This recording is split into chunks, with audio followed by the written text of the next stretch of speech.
Bienvenue. Bienvenue à tous. Le coup de cœur aujourd'hui, c'est la science, c'est la formation des jeunes Congolais appelés à s'expatrier pour aller se former et surtout avoir des connaissances à travers le monde, mais pas pour n'importe quelle destination, parce que le choix doit être celui des parents, mais aussi des autorités nationales. Aujourd'hui, nous allons parler d'un établissement très sérieux qui se trouve en Tunisie, à Tunis exactement, la capitale de ce pays d'Afrique du Nord.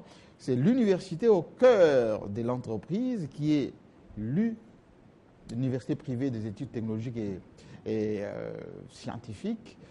Exactement, université privée des études scientifiques et technologiques, et pour laquelle nous recevons aujourd'hui son président, qui nous fait l'honneur d'être sur ce plateau, accompagné de mademoiselle qui est aussi dans cette université l'une des pièces maîtresses. Bienvenue, Monsieur le Président. Merci beaucoup. Alors, nous allons dans un premier temps faire connaissance avec vous, mais aussi, surtout, de cette université privée des études scientifiques et technologiques de Tunis. Vous êtes à Kinshasa depuis quelques jours. Oui. On peut d'abord savoir pour quelles raisons, et cette université, c'est quoi? Bon, pour Kinshasa, ce n'est pas la première fois. C'est depuis déjà un bon bout de temps, depuis des années, depuis 2012 que j'ai eu la chance de venir ici et je suis devenu Congolais. Qui, moi? Absolument. Oui. Parce que vraiment, j'ai beaucoup d'amis ici, j'ai fait de bonnes connaissances. J'ai des étudiants depuis longtemps, ils viennent de mon université, ce sont mes enfants, je suis leur papa. Bon, alors pour la présentation de mon université, moi je suis de formation professeur d'enseignement. J'ai fondé mon université que j'ai appelée UPES, Université privée des études scientifiques et technologiques, et ceci depuis 2001. 2001, ça y est, c'est le départ de l'UPES qui se trouve à Tunis. Cette université est spécialisée dans les études de gestion, dans l'informatique. Parce que maintenant, dans ce monde qui change, dans ce monde qui est tout le temps en mouvance, toujours il est en avance, eh bien on a dit maintenant, c'est la place des sciences, c'est la gestion, c'est la technologie. Et nos étudiants, une fois ils sont diplômés, eh bien ils trouvent plus facilement que pour d'autres spécialités. Ils trouvent parce qu'ils sont gestionnaires, parce qu'ils sont financiers, parce qu'ils sont comptables, ils sont des ingénieurs en informatique. Eh bien voilà, j'ai choisi ces filières-là parce qu'ils trouvent, les diplômés trouvent plus facilement un boulot. Et comme vous venez de le remarquer, notre slogan, c'est que notre université, elle est dans le cœur de l'entreprise. Nous visons l'entreprise. Notre objectif, c'est que les étudiants occupent l'entreprise, sinon ils créent eux-mêmes leur propre c'est une très bonne présentation. Alors, cette université, ça date de combien de temps qu'elle a été mise en place? Depuis 2001. Nous avons bientôt, ça fait 16 ans. 16 ans. 16 ans, oui. Alors, il faut quand même, quand vous êtes entrepreneur et surtout fondateur d'université, vous avez dit tout à l'heure, vous êtes vous-même de formation enseignante, c'est-à-dire que vous connaissez la matière et aussi le monde de l'éducation. Absolument. Les choix des matières scientifiques, technologiques, c'est par rapport à l'industrie, c'est par rapport au commerce, par rapport aux transactions entre des pays. Pourquoi seulement ces matières que vous avez choisies? Parce que ce sont les métiers qui sont demandés. Ce qu'on demande maintenant dans l'entreprise, on demande des gestionnaires, surtout. On demande des ingénieurs de toutes les catégories. L'Allemagne, par exemple, elle n'arrête pas de recruter des ingénieurs de Tunisie. Ils ont un besoin extraordinaire. Les ingénieurs, maintenant, on n'accepte plus seulement des diplômés simplement en informatique. On pousse ingénieurs et même plus qu'ingénieurs. Parce que maintenant, il n'y a pas une administration, il n'y a pas une entreprise qui n'utilise pas l'informatique, l'outil informatique. C'est devenu une nécessité absolue. Donc, c'est pour cette raison. Et d'ailleurs, les diplômés qui sortent de toutes les universités tunisiennes et qui sont diplômés en ingénieur, diplômés en génie informatique, eh bien, ils ne risquent pas de chômer. Absolument. Et vous formez d'ailleurs jusque... Nous avons des licences, des licences, des masters. Oui. C'est le système LMD. LMD, absolument. Licence, master et doctorat. Vous êtes accompagné de madame, qui peut aussi se présenter et surtout nous dire comment valoriser cette université de Tunis. Alors bonjour Kinshasa. Donc je tenais à vous remercier d'abord pour votre accueil. Merci. Donc pour moi c'est une première au Congo et je suis vraiment ravie d'être ici avec Monsieur le Président. Donc c'est vrai que nous représentons l'université privée des études scientifiques et technologiques, mais nous ne sommes pas que ça. Donc, Monsieur le Président qui est ici même est porteur d'un grand message, est porteur d'un message d'avenir pour ces Congolais justement qui sont à la recherche non seulement d'emploi comme il le dit, mais ils se cherchent un peu dans leur avenir. Donc, vous avez posé la question pourquoi est-ce qu'on a choisi ces matières-là? Oui. Parce que le problème de l'économie est un problème vraiment africain qu'on doit résoudre. Donc c'est vrai qu'à travers ces matières-là, on arrive justement à créer de l'emploi et donc à relancer cette économie qui commence à faiblir et qui est déjà assez faible déjà de nature. Donc là maintenant notre but à l'UPES, tout d'abord, comme vous le savez, elle se situe à Tunis. On est entouré d'entreprises, on est entouré de sociétés. Pourquoi? On a créé des partenariats avec ces entreprises et ces sociétés pour pouvoir placer nos étudiants à travers des stages au cours de leur cursus. Et ça, c'est très important. On leur apprend à faire un CV, on leur apprend à faire énormément de choses et avoir un stage, c'est acquérir de l'expérience et ça leur permet de trouver de l'emploi encore plus vite. Donc l'UPES, comme vous pouvez le voir, je ne sais pas si on a les photos. Absolument, en même temps la technique va nous montrer les images d'illustration pour donner envie à ceux qui nous suivent d'apprécier cette université. Oui. Donc c'est un campus qui est très original de par son architecture, très moderne également. On a des salles équipées, climatisation, chauffage, etc. Donc, ah oui, parfaitement. Aux normes en fait. Aux normes, tout à fait. On a des salles informatiques également qui sont dotées d'un matériel à la pointe de la technologie. Donc, on a tout fait pour que l'étudiant qui vient de loin, ou qui soit même tunisien, puisse se sentir vraiment chez lui et qu'il puisse avoir tout le confort possible pour Par exemple, là, on est en train de découvrir nos salles de classe, nos salles de cours. Oui. C'est vraiment aux dimensions humaines, très équipées. Nous avons les drapeaux des pays africains, comme vous pouvez le constater. Ça, c'est l'entrée. Ça, c'est le hall. C'est l'entrée. Ça, c'est l'accueil. L'accueil de l'université. Donc, nous avons une grande capacité d'accueil.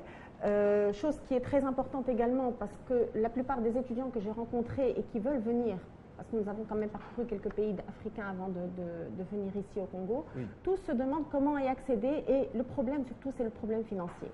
Donc nous, qui nous sommes ici et avec Monsieur le Président qui est porteur d'un message qui est vraiment l'avenir, bâtissons l'avenir de nos jeunes, le problème d'argent ne doit pas être vraiment un obstacle. Un handicap. Non, il ne doit pas être un handicap justement. C'est vrai que la plupart des établissements privés, à chaque fois qu'on entend établissement privé, on a tendance à se dire, tiens, ce sont des machines à sous. C'est vrai. Des commerçants, quelque part. C'est vrai, quelque part, c'est vrai, ce sont des entrepreneurs, ce sont des entreprises. Mais comme Monsieur le Président, en créant l'UPES, a plusieurs années d'expérience, c'est vrai qu'au départ, c'était ça, mais après, par la suite, on s'est intéressé beaucoup plus à ces jeunes-là et qu'on est là pour leur offrir un avenir, des débouchés, tout en sachant que l'UPES procure essentiellement des matières, comme je l'ai dit tout à l'heure, scientifiques, et qui leur permet un emploi tout de suite. On a créé à l'UPES, ce qui fait la différence avec... On voit même le drapeau de la RDC là au travers, excusez-moi. Oui. C'est que la RDC est déjà intégrée dans cette université. Bien sûr, nous avons beaucoup d'étudiants congolais. Nous avons assez de... Je viens souvent, je vous dis, nous avons un grand nombre d'étudiants congolais. Qui viennent de la RDC. Oui. Alors, j'aimerais un peu savoir, parce que, comme je disais tout à l'heure, c'est une université moderne. Quelles sont les conditions d'admission à cette université? C'est très simple. Tout d'abord, c'est un concours sur dossier. Donc, nous demandons à l'étudiant de nous envoyer, au futur étudiant, de nous envoyer une copie de son passeport, une copie de ses relevés de notes, de son baccalauréat et une fiche d'inscription qu'il peut télécharger sur notre site, donc www.upes-megrim.com. Et qu'ils vont envoyer à une adresse, bien sûr, qu'ils pourront trouver également sur le site, une adresse mail. Et à partir de là, moi, je me charge tout de suite de les appeler et de les contacter. Une fois ceci fait, le dossier passe par une commission d'admission et on contacte l'étudiant pour qu'il ait rendez-vous avec un conseiller d'orientation. Parce que vous savez qu'à cet âge-là... C'est-à-dire que vous faites un suivi pour chaque candidat? Très régulier, pour chaque candidat. Et sachez qu'à cet âge-là, on ne sait pas vraiment des fois ce qu'on veut, on ne sait pas dans quelle filière on veut atterrir. Et pour éviter justement que l'étudiant perde une année, on le fait passer par un conseiller d'orientation. Une première, par contre, dans notre université, c'est l'ouverture de notre bureau pédagogique. Et ça, c'est une première dans tout l'enseignement privé, que ce soit en Tunisie ou je pense que dans tous les pays africains, ils n'ont pas de bureau pédagogique. Donc ce bureau pédagogique-là est une cellule d'écoute. Et ça, c'est très important. Nous tenons à dire aux parents et à rassurer ces parents et ces mamans, parce que moi-même, je suis maman, je tiens à rassurer ces mamans et ces parents qui envoient leurs enfants étudier à l'étranger qu'ils peuvent trouver une cellule d'écoute, qu'on ait un endroit sécurisé, qu'ils ont le bureau pédagogique. S'ils ont le moindre problème sur un plan personnel, ils peuvent venir nous voir et on est là pour eux. On est leur deuxième famille. Maintenant, sur un plan scolaire, nous sommes classés parmi les meilleures universités. Pourquoi? Parce qu'on a 0 taux d'échec. Pourquoi? Parce que quand l'étudiant faiblit largement, dès qu'il y a une petite baisse dans son niveau scolaire, on contacte l'étudiant et on contacte le professeur et on voit où le bas blesse et on essaie de remédier à ça. Absolument. Alors, j'aimerais quand même avoir un témoignage d'un Congolais qui connaît aussi cette université, qui est déjà allé visiter et qui travaille d'ailleurs en concertation avec Nash Mbombo. Oui. Non, mais M. Jean-Marie Kassamba, je dois vous avouer que c'est un honneur pour moi. Je dois ici profiter pour dire merci au président et Mme Monia. Moi, en fait, j'ai eu l'opportunité et l'occasion de me rendre à Tunis. Parce qu'après, il y a beaucoup justement de machines à sous, on ne va pas appeler ça des universités, oui. Qui viennent ici en République démocratique du Congo. On a vu pour le pays comme l'Inde, pour même la Tunisie aussi.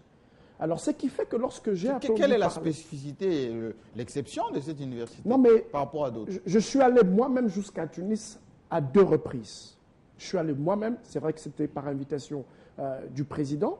Ce que j'aimais, c'est clair. C'est le témoignage de Congolais qui sont là-bas. En plus, je leur parlais en lingala. Je leur disais, Tala, boybisanga vérité. Ceux qui m'attendent, bien, il faut boybisanga. Pour toi, ceux qui te continuent à bango ou pas. Alors, traduction pour ceux qui nous suivent à travers le monde. Oui, le président ne le savait pas. J'étais en train de dire que je parlais avec ces étudiants congolais qui se retrouvent dans l'université du président. Je leur demandais si c'était crédible. Oui. Et ce que j'aimais, ils m'ont parlé de 3 choses. La première des choses, ils m'ont parlé de la formation. C'est le plus important. Mais la deuxième des choses, ça m'a impressionné, je n'ai jamais dit ça au président, c'est qu'il y a de ce Congolais même, ça c'est entre parenthèses, qui, lorsqu'ils ont de difficultés d'argent, les parents ont de retard d'envoyer l'argent par Western Union, beaucoup me font un témoignage pour dire qu'il n'est pas que le propriétaire de l'université. Il y a 2 fois. Il y a de la compréhension. Il y a 2 fois. Il va très loin. Il y a 2 fois. Lorsque nous entrons dans son bureau, aucun Congolais, ça veut dire aucun étudiant dans cette université n'a pas bénéficié d'un franc, ne serait-ce que pour manger. Et il est là. Et je dois lui dire merci au nom de tous ces étudiants. Ça veut dire qu'au-delà d'être responsable de cette université, nous avons senti ce côté humain qu'il a avec ses étudiants. Et la satisfaction, c'est qu'il y a énormément d'étudiants qui sont revenus de son université avec une très bonne note. Voilà pourquoi je voudrais aller plus loin que ce qu'a dit tantôt Mme Monia. Nous nous sommes dit, on va ouvrir un bureau physique ici à Kinshasa. Ne serait-ce que pour accueillir et informer les Exactement. Ça veut dire que dans le jour qu'ils vont devoir venir, Kinshasa, on n'aura plus besoin d'aller que sur Internet. Parce qu'après, ce n'est pas tout le monde qui a évidemment la possibilité. Avec la documentation et qui physique. comprendront. Voilà. Ça veut dire que dans le jour qui arrive, je rappelle ici que je suis justement le responsable de cette université. Ça veut dire que je représente l'université ici au Congo. Ça veut dire que c'est pour mettre en fait ensemble tout le Congolais, leur donner la possibilité d'entrer en contact avec l'université, premièrement sur le plan de l'information, et aussi leur orienter jusqu'à leur arrivée. Parce qu'il faut ici rappeler qu'il y a la formalité du visa. Voyez-vous, il faudrait aussi rappeler que quand bien même on a besoin d'enfants, d'étudiants, mais le problème c'est le parent. Ça veut dire qu'un bureau physique permettra à ce que le parent congolais, papa, maman qui voudrait envoyer son fils, évidemment qu'il ait une représentation en face de lui physique pour parler au nom de l'université. Et c'est ça ma responsabilité. Mais je voudrais justement répondre à votre question qui est très pertinente lorsque vous avez parlé des témoignages. Oui. Je ne voudrais pas ici parler en tant que responsable d'une agence de voyage, je voudrais parler ici en tant qu'un Congolais qui est allé jusqu'à Tunis. Oui, c'est vrai parce que ce que j'ai remarqué tout de suite lorsque j'allais vers l'université, c'est que l'université se trouve au cœur des entreprises. C'est rare, croyez-moi, je fais pas mal de pays dans le domaine des études, c'est rare de voir une université après les études, garder ces étrangers pour leur proposer du travail, ne serait-ce que pour le stage. C'est très rare. Beaucoup. Donc il y a un suivi après le cours. Voilà. Et c'est ça ce qui m'a... Je dis tout de suite, c'est ce qu'on doit faire. Alors, Monsieur le Président, quand on suit ces témoignages, des explications de Madame, on le sent bien que c'est une université, d'abord, qui n'est pas mastodonte, où les étudiants sont anonymes, chacun se débrouille comme il peut, mais c'est plus, on va dire, une unité de formation quasi personnalisée. Tout à fait. Écoutez, pour atteindre l'objectif, parce que si j'ai fondé une université, c'est parce que j'ai un objectif. Oui. Tout à l'heure, elle a parlé, même lui, il a parlé de machine à sous et tout. Oui, mais oui, il y en a, hein, même ici au Si Congo, c'est ça l'objectif, oui. on ne réussit jamais.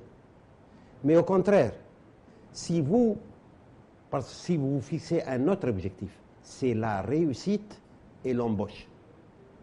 La réussite, c'est-à-dire un diplômé compétent. C'est-à-dire le diplôme reflète bien la formation. Parce qu'il peut y avoir des diplômés, mais la formation... Ne suit pas.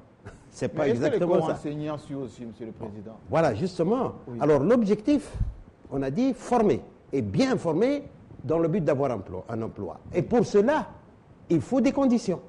Première condition, le sérieux. Le président doit être d'abord un papa. Il doit être proche. Parce que l'étudiant, quand il voit le président, le numéro 1 de l'université, il est toujours là. Oui. Chaque mois, je les réunis tous dans une salle et je discute avec eux pour voir qu'est-ce qui ne va pas, est-ce qu'il y a des problèmes d'enseignement, est-ce qu'il y a d'autres problèmes. Je les écoute et j'essaye de résoudre tous les problèmes qu'ils peuvent rencontrer. C'est ça la réussite. La formation, l'accompagnement et, comme vous venez de le dire, les professeurs, les enseignants. Si vous avez des professeurs compétents, bien choisis, notre distinction, c'est qu'on choisit les meilleurs. On les paye plus que les autres, on les encourage, mais ils donnent un cours sûr et les enfants n'ont pas de problème pour comprendre. Justement, il y a beaucoup de parents qui nous suivent en ce moment, même les officiels, les ministres, etc.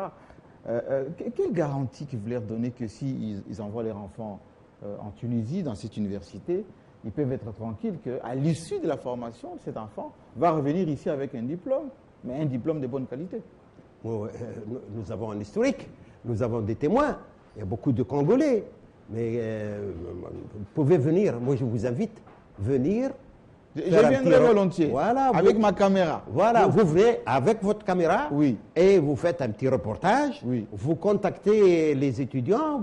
Et ils vont parler d'eux-mêmes. Oui, vous les suivrez dans leurs études, dans leur vie, parce qu'il faut avoir une idée aussi sur, c'est pas seulement la vie scolaire, la vie à l'intérieur de l'université, il y a la vie extérieure. Tout ça pour avoir une idée, qu'est-ce que ça veut dire aller en Tunisie pour étudier, et surtout à l'UPES. À l'UPES, précisons. Mais je voulais quand même apporter une précision, c'est que vous n'êtes pas seulement président de cette université, vous êtes aussi président de l'ensemble au niveau national. Je crois que vous m'avez soufflé maintenant, le sérieux. Parce que pour être le responsable, le représentant de tout le secteur de l'enseignement privé en Tunisie, primaire, secondaire et supérieur, c'est pas parce qu'on est un commerçant. Qui cherche que le frais, que les étudiants payent. C'est parce que moi je suis en contact direct avec les membres du gouvernement.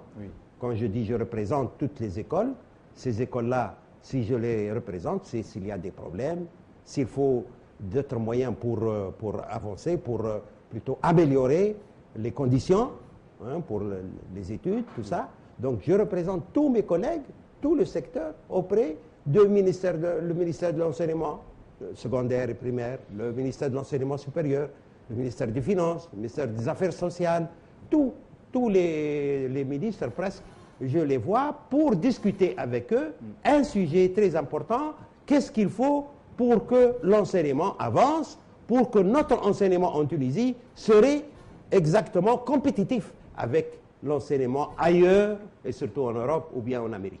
Donc ça ne sert à rien d'envoyer mes enfants en Europe, je peux les envoyer à Tunis. Ils vont faire des bonnes études, et puis à côté de chez moi, c'est sur les continents africains. beaucoup de Tunisiens qui sont partis, Tunisiens Oui. qui sont partis à l'extérieur, ils sont revenus chez nous, en Tunisie. Alors, madame, il y a des conditions beaucoup plus pratiques pour les étudiants. On sait que quand on s'expatrie, par exemple, on a des difficultés pour se loger, on a des difficultés au niveau des papiers, et on a parfois du mal à s'intégrer au niveau de la nourriture. Est-ce qu'à l'université, il y a une cantine? Comment ça se passe concrètement? Alors c'est très simple. Tout d'abord, nous avons des partenariats avec les foyers qui sont tout aux alentours. Donc ça va leur Les permettre... résidences universitaires? Des foyers, Les foyers d'étudiants. des foyers d'étudiants Oui. avec lesquels nous avons des conventions. Donc ça nous permet de loger nos étudiants, nos futurs étudiants à un moindre coût par rapport à ce que propose le foyer en lui-même. Oui. Nous avons également pour la nourriture, nous avons un petit restaurant où les étudiants peuvent manger à bas prix. Et en plus de ça, comme nous l'avons dit tout à l'heure, nous sommes situés dans un quartier d'affaires, mais aussi dans un quartier aussi résidentiel où il y a plein de petits logements. Et s'il y a certains étudiants qui ne veulent pas la vie en foyer, ils peuvent très bien louer également. Donc ça, c'est nous-mêmes qui nous en occupons. Dès qu'on a le dossier d'adhésion, nous nous chargeons de les inscrire dans certains foyers. Nous leur envoyons des images qui sont vraies parce que beaucoup d'universités nous sommes rendus compte qu'ils envoyaient des images d'hôtels 5 étoiles. Oui, oui. Et ça nous a choqués parce que... Un peu des images de rêve. Hein, des images de rêve. Et quand nous- l'étudiant arrive, il ne trouve pas ces conditions-là. Exactement, exactement. Et donc à l'UPES, nous faisons en sorte de les loger correctement pour qu'ils aient une vie estudiantine agréable. Et nous faisons des inspections très fréquemment pour que l'étudiant... Pour vous rassurer que c'est vraiment... Bien sûr, ça c'est très important parce que si l'étudiant est mal logé, s'il ne se sent pas bien dans sa peau, en plus s'il est loin de ses parents, et s'il ne se sent pas accepté par la communauté dans laquelle il vit ou dans la communauté dans laquelle il étudie, je pense que c'est l'échec garanti. Donc nous, à l'UPES, nous veillons vraiment à ce que toutes les conditions soient réunies. Et nous leur facilitons la tâche également pour les papiers administratifs. Donc vous voyez. C'est très bien. Alors, monsieur Nage, parce que vous êtes au niveau de Kinshasa, Oui. quand vous allez, on va chuter tout à l'heure sur un événement que vous comptez organiser à la fin de cette semaine, qui commence lundi. Oui. Quand les étudiants congolais vont venir, qu'est-ce que vous allez leur donner comme documentation sur ces universités? C'est clair, là vous me poussez justement à parler de ce qu'on est en train de mettre La en partie place pratique. comme programme, Oui. parce qu'il faut dire que c'est vrai que nos invités sont là pour un bref délai. Ce que nous sommes en train de mettre en place, c'est que ce samedi déjà, puisqu'aujourd'hui nous sommes dimanche, le samedi prochain, nous comptons organiser ce qu'on va appeler une journée porte ouverte. Ça veut dire pour tout le Congolais qui nous regarde maintenant, et aussi le parent qui seront intéressés d'envoyer leurs enfants à Tunis, eh bien, nous allons dans le jour qui arrive communiquer une adresse. On est en train de chercher la salle qui va convenir à tout le monde. Et, Il y en a à Kinshasa, ne vous inquiétez il pas. y en a énormément. Je suis congolais, je peux comprendre ça. Oui. Mais je voudrais quand même dire quelque chose qui me manque dans le cœur. Et c'est très important que je le dise. J'aime toujours dire que l'avenir de la République démocratique du Congo dépend de ce qu'on aurait fait aujourd'hui, pas demain. Ça veut dire quoi aujourd'hui? Ça veut dire que les parents congolais doivent se décider lorsqu'ils en ont la possibilité. Pendant que nous passons en direct, pendant qu'il y a le responsable numéro 1 de l'université qui est là, il faut saisir l'opportunité. Parce qu'il y a une différence entre rêver et saisir l'opportunité. Voilà pourquoi moi je me dis qu'il est temps que le jeune Congolais prenne conscience de ce qui est primordial. Ce qui est primordial à mon niveau, ce que je peux comprendre, c'est la formation. Et une bonne formation, c'est l'option qu'on leur propose. Voilà pourquoi il n'était pas facile, parce qu'il faudrait le dire, convaincre le numéro 1 de toutes ces universités tunisiennes, encore que lui-même à l'université, ça n'a pas été facile. Je comprends qu'il joue à la noblesse, mais pour qu'il vienne ici, avec effectivement Madame Monia, c'est tout un programme. Et moi, je voudrais ici demander aux parents qui nous regardent, c'est vrai, il y a des déceptions. Vous l'avez évoqué tantôt. Oui. Le Congolais, nous sommes dans autant de déceptions. Il y a des universités qui sont venues avant. Mais ce qu'ils ont dit, en réalité, ce n'est pas le cas. Parfois, les parents ont prépayé. Voilà. Et les voyages, les frais, même. Mais la garantie que moi je donne à ça, aujourd'hui, c'est vrai que ça fait plus de 2 ans que je suis dans le domaine. Moi, la garantie que je donne, c'est que j'ai vu de mes propres yeux, j'ai entendu de mes propres oreilles, je peux dire que l'université est crédible, mais en fait, le problème n'est pas l'université. Le problème, c'est que nous avons besoin d'une jeunesse montante.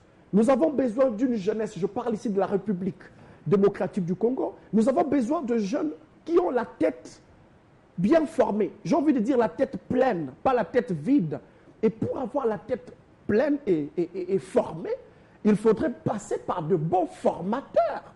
C'est là que moi j'ai envie de dire tout de suite, si j'étais jeune, bon, je vais vous avouer une vérité, hein, je me suis dit, pourquoi à mon époque, il n'y avait pas cette opportunité? Oui, mais ça, vous êtes en train d'aller chez ceux qui nous suivent.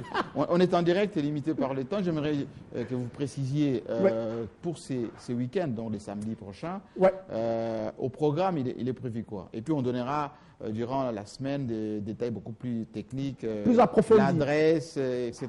Oui, d'abord je dois ici franchement remercier Télé 50 parce qu'il faut dire que par sa personne, M. Jean-Marie Kassama, tout de suite on a compris que vous avez aussi un souci approfondi par rapport à l'éducation et même l'avenir de la République du Congo. Je vous remercie pour ça. C'est clair. Nous donnons rendez-vous à nos amis de non seulement regarder Télé 50, mais sinon avant le samedi, c'est clair qu'ils seront bien fixés. J'étais en train de vous dire que nous sommes encore en train de voir laquelle des salles. Il y en a évidemment. On va donner les précisions. On va décider sur ça. Et ces jours-là, ils auront beaucoup plus de précisions. Ouais. Est-ce que, Monsieur le Président, c'est la seule rencontre avec les Congolais que vous allez avoir ce week-end? Ou bien vous prévoyez encore d'autres arrivées ici, d'autres voyages ici pour conforter les parents, les autorités aussi, hein, qui vont vous faire confiance en envoyant leur jeunesse, l'élite de demain dans votre université? Oui. Moi, ce que je vise, j'essaie au maximum avec mes humbles possibilités. Vous êtes modeste, hein? Oui. J'ai essayé de voir pas mal de pays francophones. Oui. Ma première visite, il y a 3 semaines ou 4 semaines, je ne sais plus, j'étais au Tchad. Oui. J'ai eu l'honneur de rencontrer Monsieur le Président de la République. Ah. Oui. Parce que les nôtres aussi très attachés à l'éducation, hein?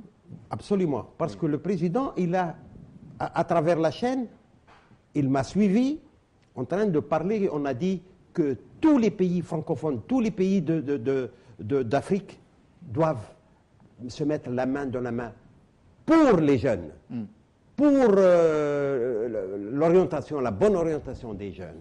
Il ne faut pas les laisser, comme il vient de le dire M. Nash. Oui. Eh bien, le problème, c'est l'orientation.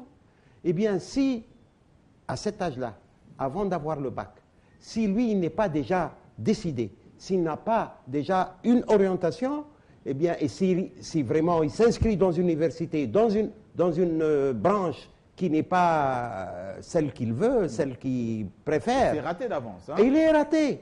Mais c'est ça. Donc l'orientation est absolument nécessaire. J'étais au Tchad, on a parlé d'orientation.